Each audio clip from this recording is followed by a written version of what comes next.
Ashworth Manor, Cotswolds countryside, 4:30 p.m.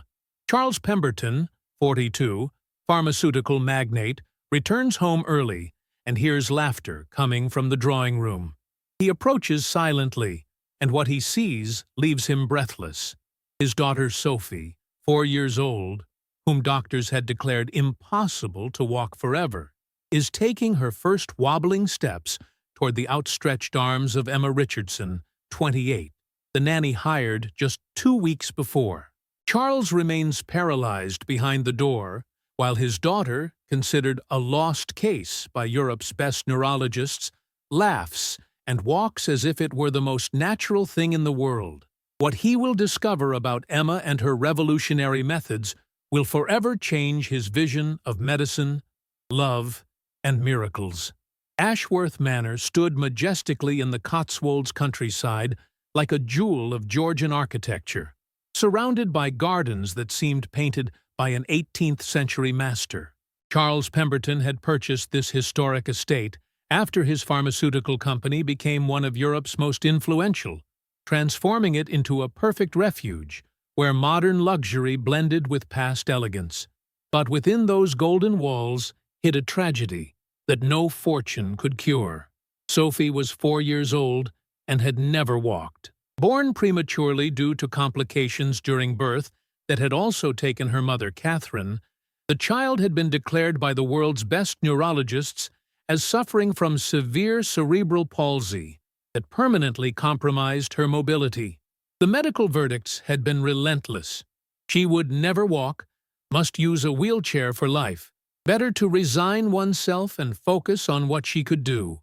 Charles, who had built his empire selling hope in the form of revolutionary drugs, found himself completely powerless facing his daughter's condition.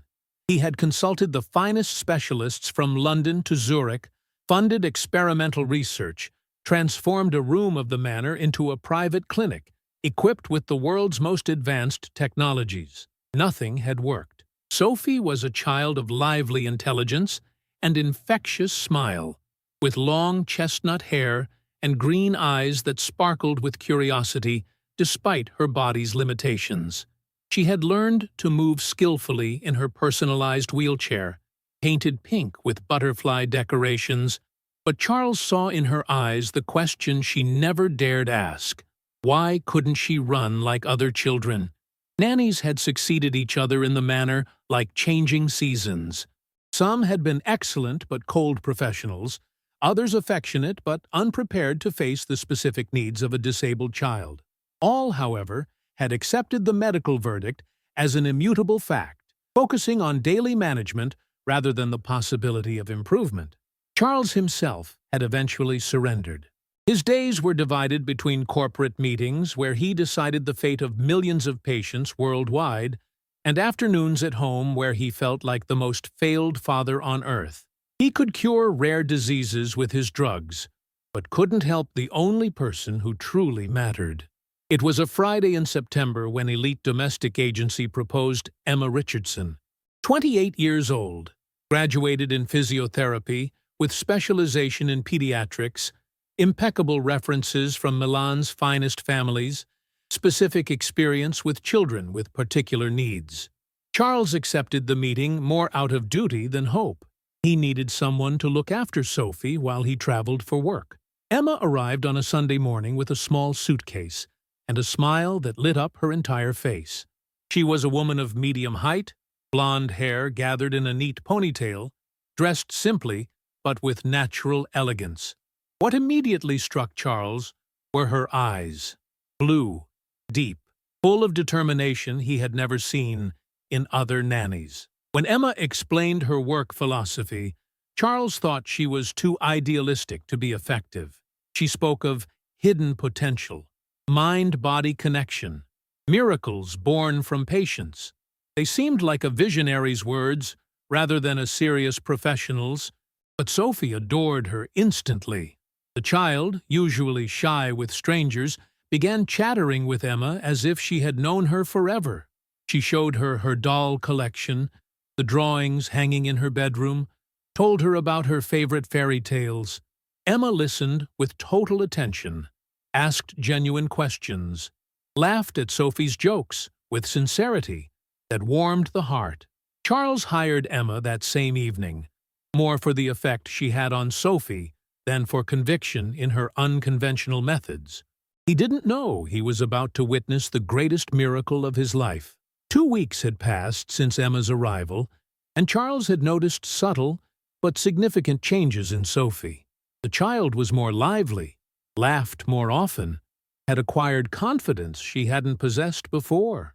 What he didn't know was that Emma was working with his daughter, following methods that went far beyond simple assistance. Every morning, Emma transformed Sophie's playroom into a movement laboratory. She never called what they did together exercises, but magic games. Sophie, sitting on the soft carpet, learned to make her legs fly like butterflies, to swim in the air, with movements that stimulated dormant neural connections. Charles, when present, watched these games skeptically. Doctors had clearly explained that Sophie's neurological damage was permanent, that certain brain connections were forever compromised. Seeing Emma encourage his daughter to move her legs seemed cruel, almost like feeding false hopes. But he couldn't deny that Sophie was happy. The child eagerly awaited magic games time with Emma, laughed during sessions, had begun dreaming aloud about when she would run in the garden.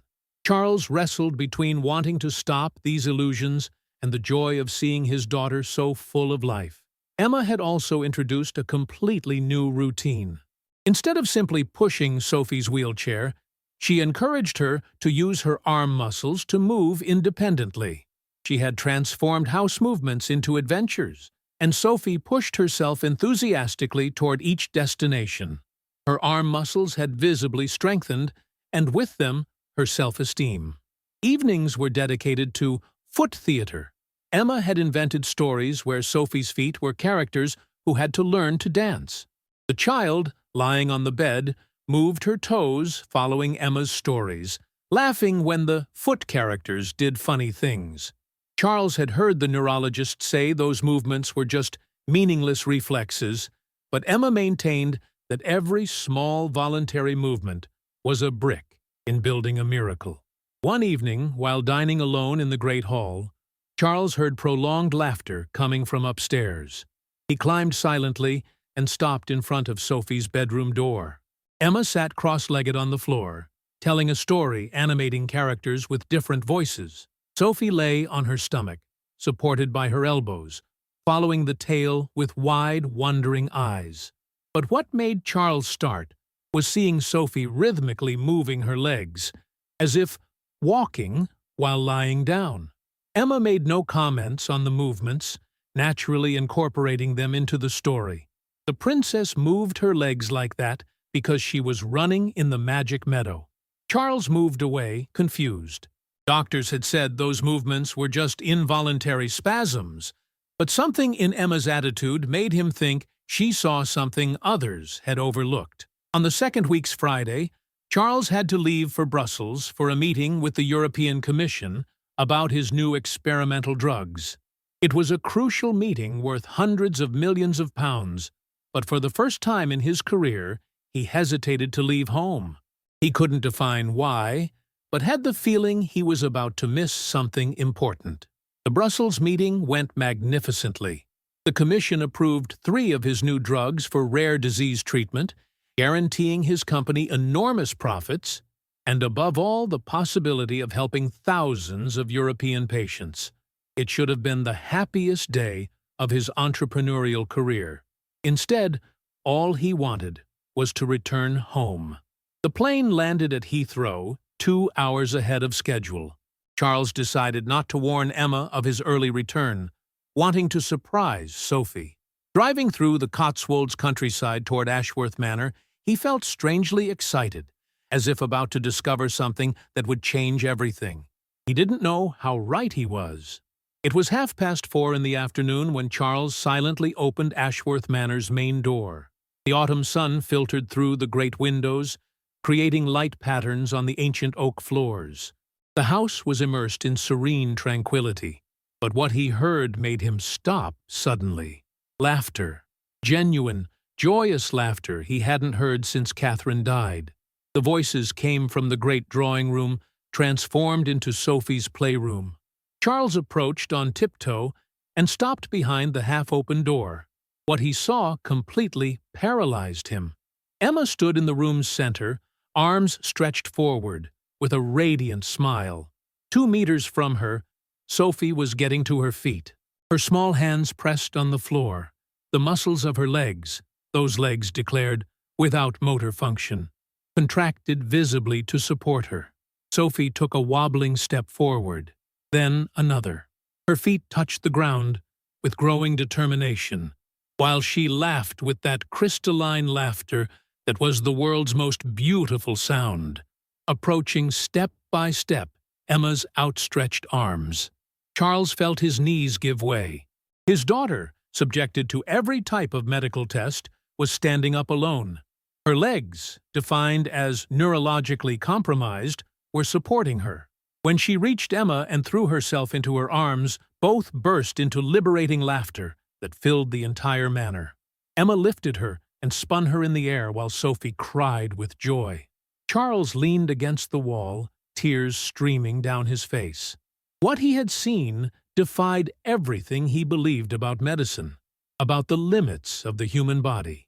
His daughter had walked. They weren't perfect steps, but they were real, voluntary steps, impossible according to every medical diagnosis.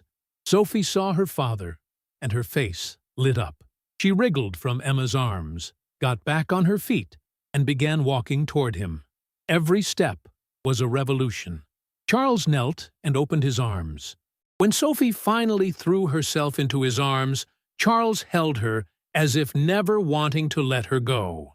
He cried uncontrollably, while his daughter whispered that Emma had said feet can learn to walk if you tell them the right stories. Enjoying the story? Give it a little like, and don't forget to subscribe. Now then, let's carry on. Charles looked up at Emma, who watched them with tears in her eyes, but also worry. He knew what he had witnessed raised questions going far beyond traditional medicine. Who was Emma Richardson really? How had she done what the best specialists had declared impossible?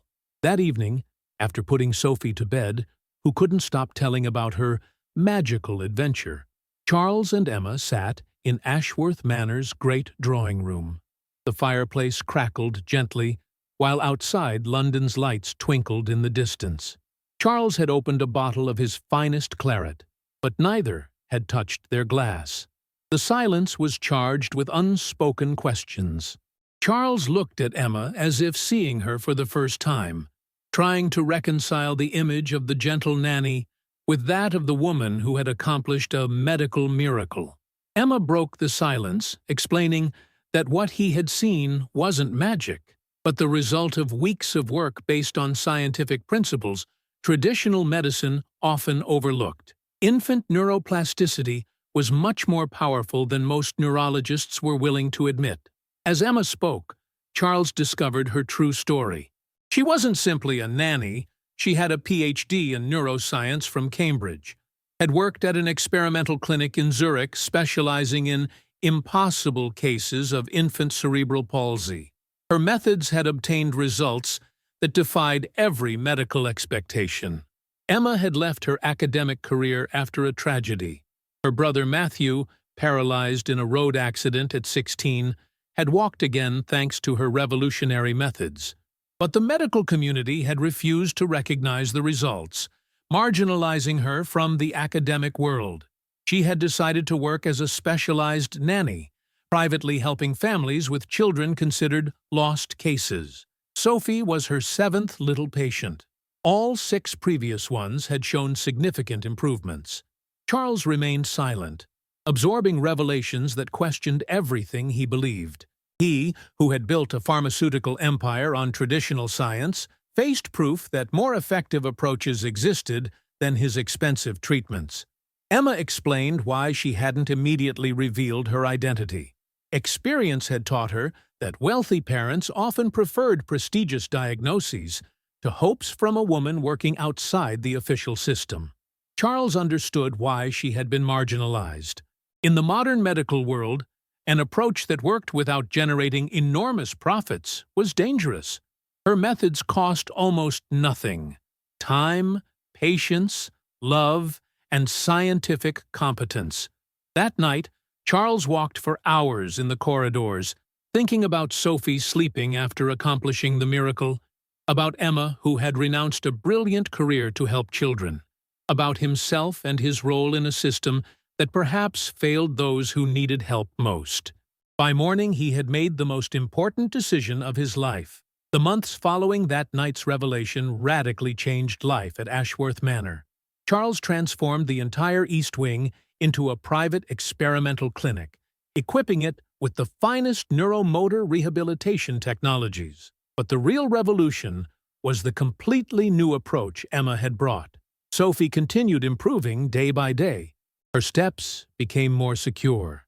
She ran through the manor's corridors, jumped on the drawing room sofas, danced in the garden under Charles's moved eyes, who still struggled to believe the transformation. Charles had begun secretly funding Emma's research, transforming part of his company's laboratories into infant neuroplasticity study centers. The first external case came through word of mouth. Margaret Whitfield, wife of a famous surgeon at Great Ormond Street, had heard rumors about Ashworth Manor's miracles. Her son James, 7 years old, was quadriplegic after a swimming accident.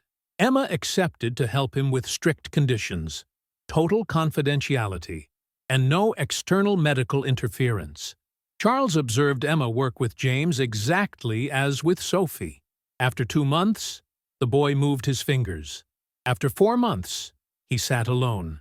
After 6 months, his parents wept, seeing him take his first steps. The news began filtering into London medical circles. Charles received accusatory calls from university professors and fellow entrepreneurs, but also desperate calls from parents across Europe who wouldn't resign themselves to medical verdicts. The decision came one spring evening, dining in the garden with Sophie and Emma. Sophie was telling about running with classmates at school, being the fastest in her class. Charles looked at his daughter, who a year before was in a wheelchair, and understood he couldn't keep the miracle to himself. The next day, he called a historic press conference. Before journalists, doctors, and dozens of parents with disabled children, he announced the foundation of the Pemberton Center for Infant Neuroplasticity.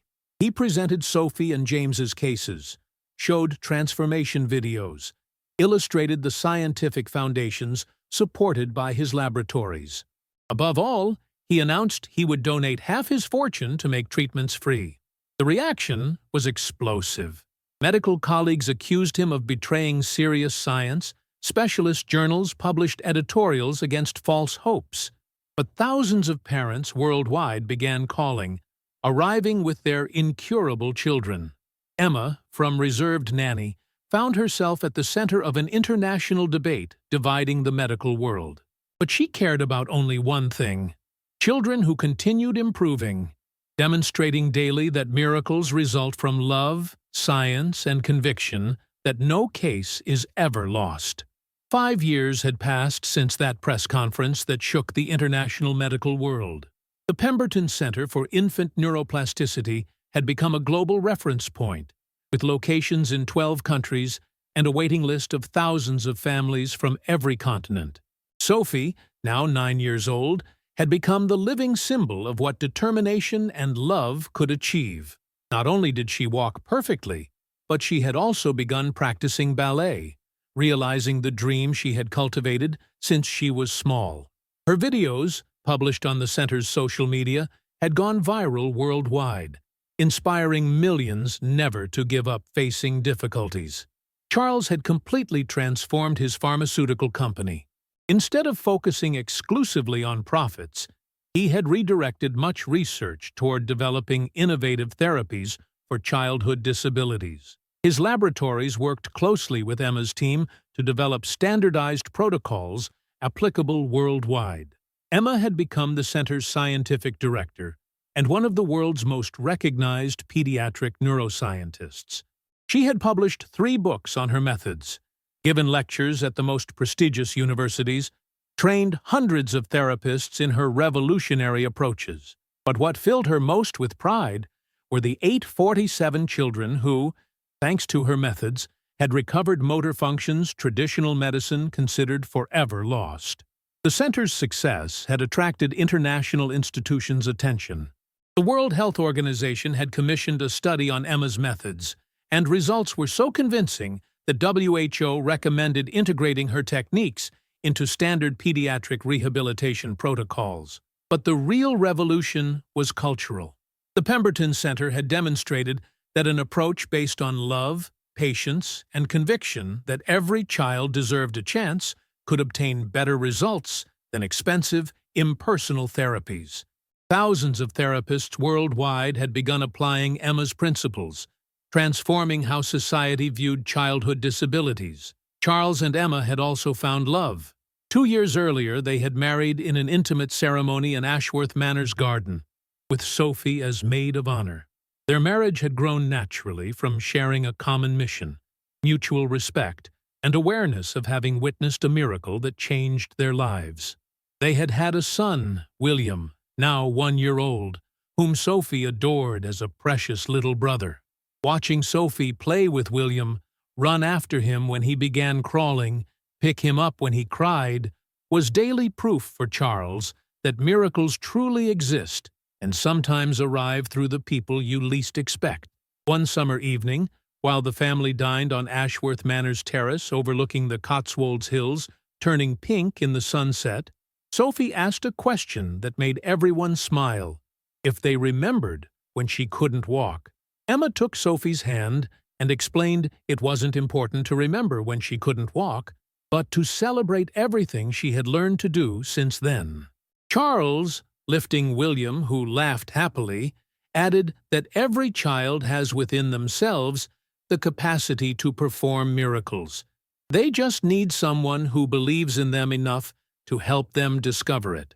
That evening, as they put the children to bed and sat in their favorite drawing room watching stars through the great window, Charles and Emma knew they had created something going far beyond their family. They had shown the world that true love isn't just what you feel, but what transforms into concrete action to change others' lives. The child who would never walk now ran free through the world, carrying the message that no dream is too big when you have courage to believe in miracles and determination to make them reality. The Pemberton Center continued growing, helping more children, training more therapists, changing more lives. But for Charles, Emma, and Sophie, the greatest miracle remained the daily one: waking each morning knowing love can truly move mountains. And sometimes, mountains are called impossible. If this story of real miracles and love that transforms lives has moved you, hit like and subscribe for more incredible stories that will make you believe in the power of determination. Tell us in the comments, have you ever witnessed a miracle in your life? Do you believe love can truly overcome any medical obstacle? Don't miss the next video, where you'll discover another extraordinary story proving how hope can change destiny.